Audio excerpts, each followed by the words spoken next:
what is the difference between the mind and the self? There is no difference. Please highlight. Till now you thought, oh, mind is separate, self is separate. Now he's throwing another atom bomb on you.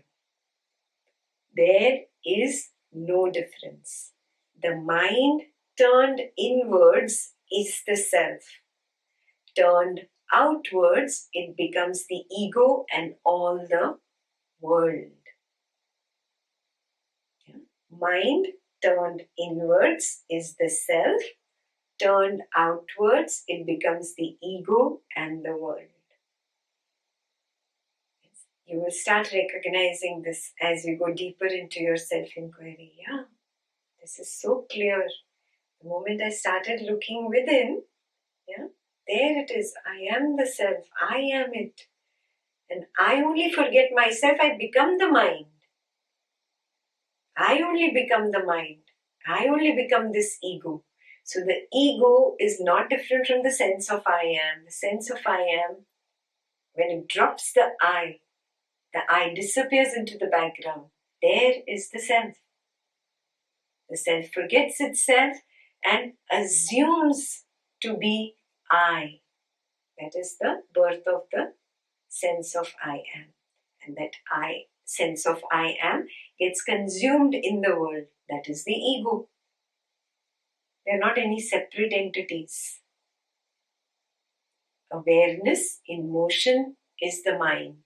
Mind at rest is the awareness.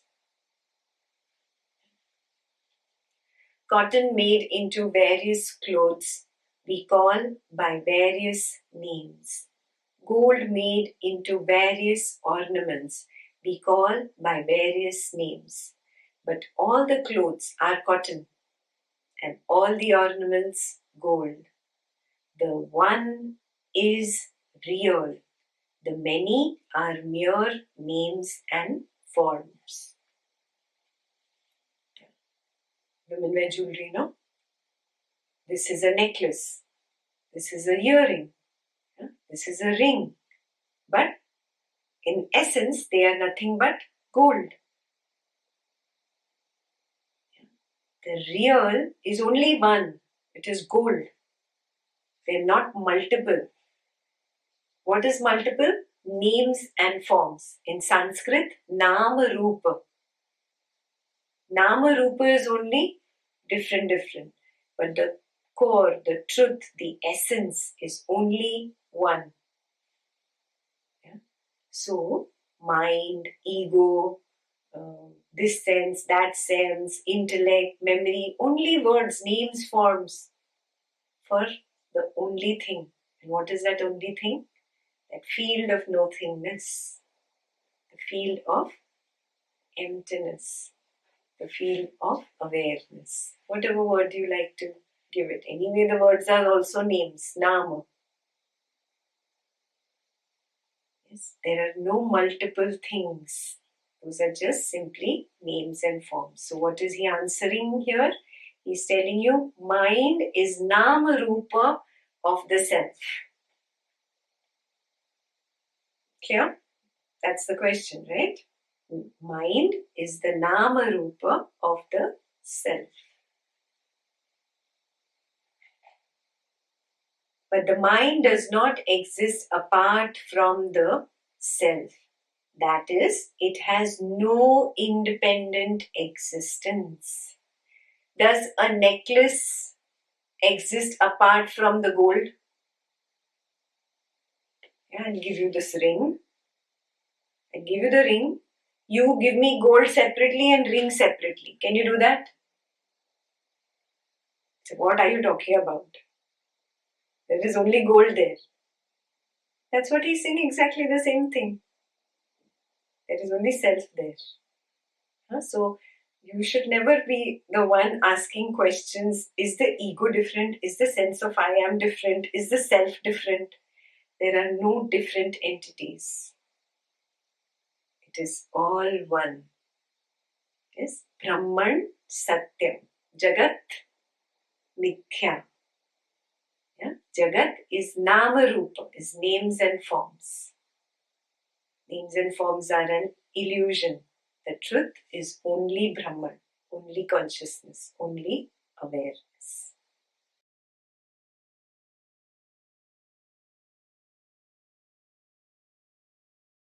The self exists without the mind, never the mind without the self.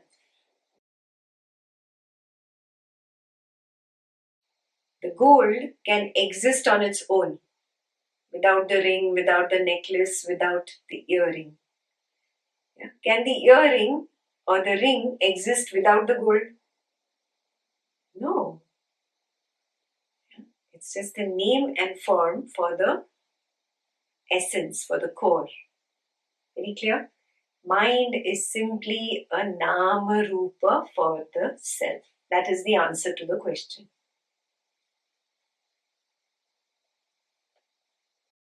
Brahman is said to be Sachidananda. What does that mean? Yes, that is so. That which is only Sat. Get your definitions very clear. Sat is equal to that which is. In Hindi, jo hai. That which is. Sat.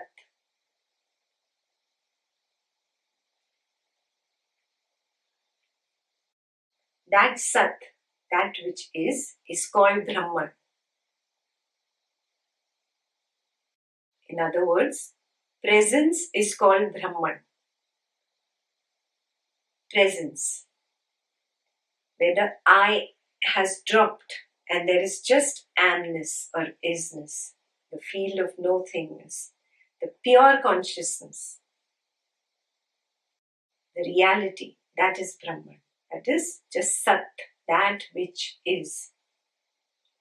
The next line is important. The luster of Sat is Chit. Sun is shining. Sun has different properties. It gives light also and it gives heat or warmth. Yes. So the basic function of the sun is warmth, is the heat that it gives. Because of the warmth of the sun, there is life on our planet. Little bit science we know. If there was no sun, there was no possibility of life. And the life is because of the heat, the warmth. Because of the warmth, life can only proliferate, like plants or animals or humans, only between a particular range. If the temperature of this body falls below that range, the body will die. You know this? Above a particular range, the body will burn and die. Below that range, the body will freeze and die. So there is only a particular range because of which life can exist. The main function of the sun is life. Yeah? Why am I telling you sun? I'm using this as an analogy to what is given here. The luster of the sun is the light, the shining light. So the luster of Sat is Chid. And Chid means consciousness, knowing. To be conscious of the computer, to be conscious of the pen, to be conscious of the book, to be conscious. Yes, this is the luster of Sat. So Sat is like the main function of the sun, life, giving life, or the warmth, the heat, and the luster, the shine, is Chid, which is consciousness, to be conscious. And its nature is Ananda. Again, Ananda does not mean excitement, joy that I get when somebody gives me a birthday present. No, that is excitement. We're not talking about that. Sometimes you are just sitting at peace. You have no great desires and no great aversions going on inside. Just a quiet, equanimous peace. A straight line. That is the meaning of Ananda. Because even a joy and excitement creates feverishness. It creates a tension in the body. Have you noticed? There is a tension, a pressure experienced in the muscles. We're not talking about that excited joy, and we're not talking about depression. We're talking about that quiet, peaceful line. That is Ananda. And this you experience your entire life. When you were a young kid and you got a new toy, you experienced some joy as a kid. First time you got your favorite toy, whatever, your lovely car or whatever, Superman toy or something, and you were so happy. Remember the flavor of that joy? Can you remember? Okay, you grew up and you had your first boyfriend or your first girlfriend. And they said, yes, I love you too. Remember that joy? Now you got your first job and you got that first salary and the money, my own money. Remember that joy? Remember the flavor of that joy? Now tell me, are these flavors of joy or happiness different? Was the childhood joy different, the teenage joy different, or the adult joy? Is there a different flavor? Like there's a flavor of vanilla ice cream, chocolate ice cream, and mint ice cream. Do you notice? Joy is the same taste. Do you understand what I'm saying? If joy was coming from that external object, then that external object is different, so I should get different flavors of joy, no, every time. Why do I experience the same flavor only? It's the same boring vanilla joy, always. There has never been flavors in joy. Whether it was your first job, your first kid, your first boyfriend, your first girlfriend, whatever you got, remember the joy flavor. I'm talking about the taste of the joy. Exactly identical. Bolo, right or wrong? Right? That means the joy was not dependent on the external object. Joy came from something which was continuous and permanent throughout childhood, teenage, and adulthood till today. Oh, that first boyfriend, girlfriend is gone. But that first toy is gone. You know? Maybe that first job is also forgotten. That first salary seems measly today. But that joy that day was exactly the same flavor as the first toy or the first girlfriend or the first baby maybe when you had.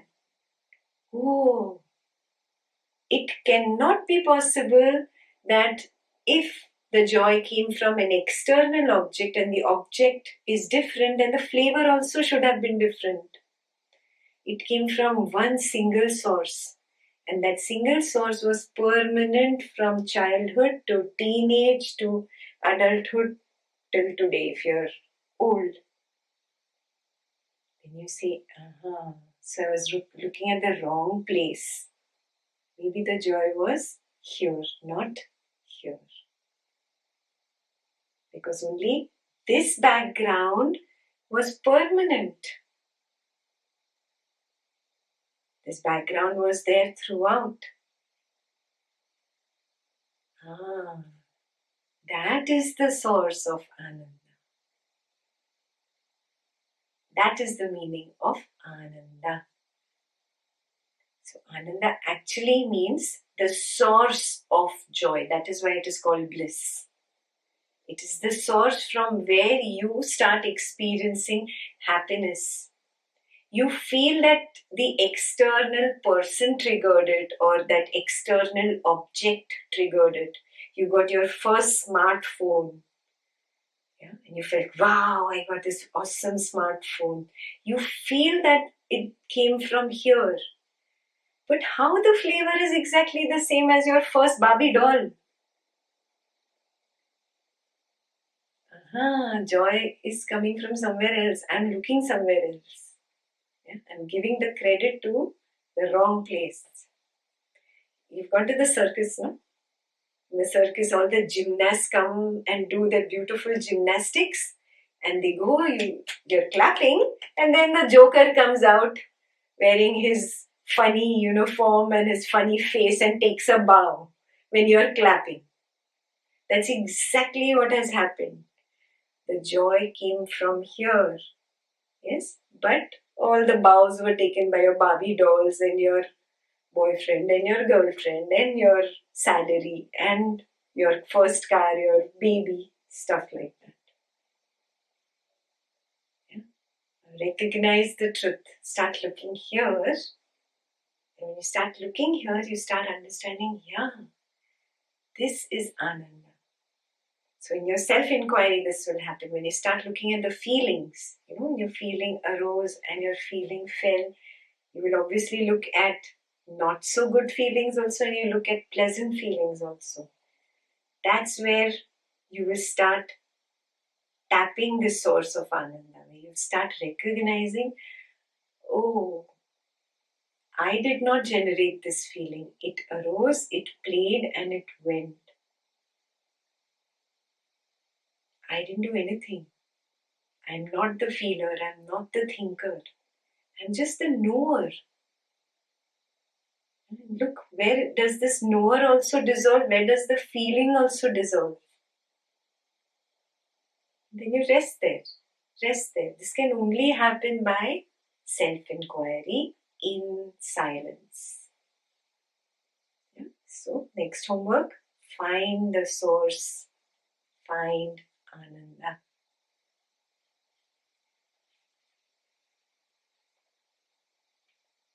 So, I'll read that again. That which is only Sat. That is called Brahman.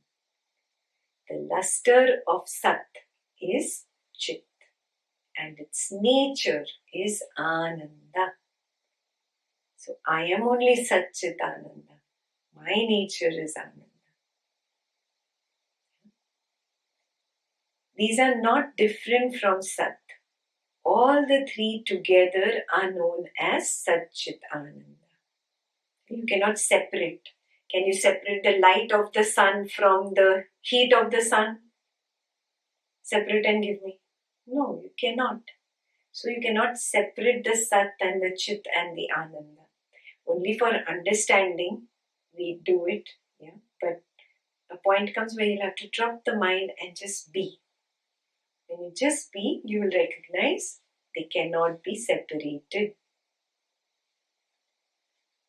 As the self is existence, Sat, and consciousness, Chit, what is the reason for describing it as different from the existent and non-existent, the sentient and the insentient? Although the self is real, as it comprises everything, it does not give room for questions involving duality about its reality or unreality. Let's stop there. The field of nothingness. In that field of nothingness, is there anything? Why is it called nothingness? Because there is no thought, no feeling, no sensations, no perceptions, no thing. So when there is no thing, can there be duality? Can you say real and unreal? When I speak of real and unreal, what am I saying? I'm implying duality. I'm talking about two. It is beyond real and unreal. Clear? Now we read that again. Although the self is real, as it comprises everything. It does not give room for questions involving duality about its reality or unreality. Therefore, it is said to be different from the real and the unreal. Similarly, even though it is consciousness, since there is nothing for it to know or to make itself known to, it is said to be different from the sentient and insentient. Sentient is that who is conscious of or who knows, and insentient is an object like the light or the camera. It does not know. Yeah? So we are again talking about duality here.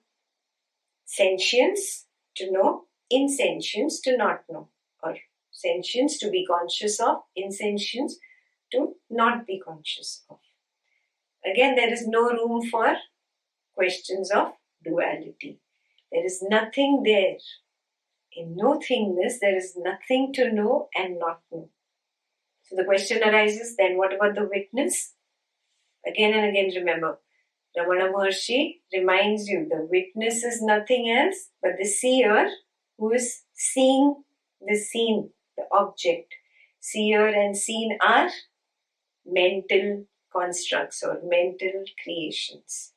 When they drop, then there is the field of nothingness.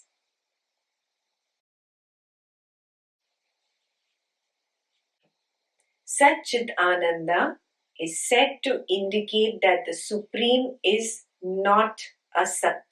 Asat means different from being.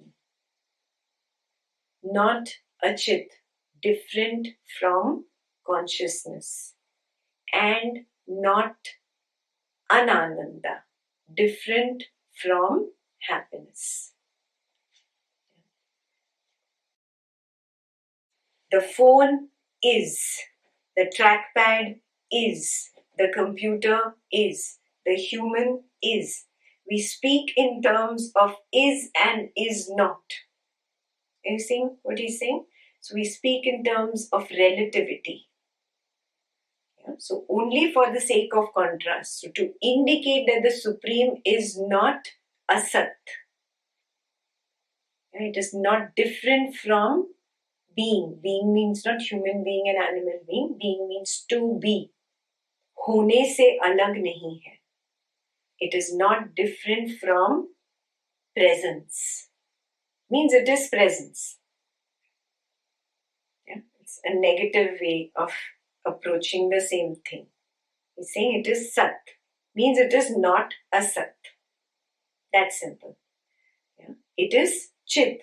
It is not a Chit. Means it is not different from consciousness. And it is not Anananda. It is not different from happiness. Means it is happiness. But for absolute clarity, please translate Ananda as a soft, quiet, equanimous peace rather than happiness. Because in happiness, you have a mental thing. It's going to give me that excited kind of feeling, that joy. Not true. You can just say, it is the source of happiness that I experience every now and then. That's it. Yeah? But it in itself is that quiet, equanimous feeling. Yeah? Devoid of lack, devoid of abundance. It's devoid of the opposites. Because we are in the phenomenal world, we speak of the self as Satchit Ananda.